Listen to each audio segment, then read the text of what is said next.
7 વર્ષની દીકરીએ Guinness world રેકોર્ડમાં નામ નોંધાવ્યું છે। મહુવાની સ્તુતિ પંચાણીનું ગિનીસ વર્લ્ડ રેકોર્ડમાં નામ સંસ્કૃતના 315 શ્લોકનું મુખપાઠ કરી રેકોર્ડ બનાવ્યો। વડોદરા મુકામે મહંત સ્વામી મહારાજના 92માં જન્મ જયંતિ સત્સંગ દીક્ષા ગ્રંથના 315 સંસ્કૃત શ્લોકોનું મુખપાઠ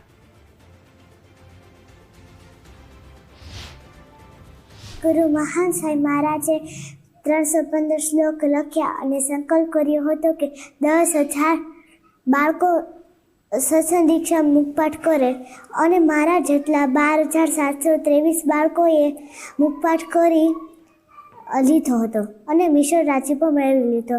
3 થી 5 વર્ષના બાળકોએ વાંચતા પણ ન આવડે, બાપાનો પ્રવેશ થયો તે માટે બધું થઈ ગયું। અમારા ગુરુ મહાન સ્વામી મહારાજે 92મા જન્મ જયંતિ દિવસે વડોદરા અમને બોલાવ્યા હતા અને અમારું ગિનીસ બુક ઓફ વર્લ્ડ રેકોર્ડનું સન્માન કરવામાં આવ્યું હતું।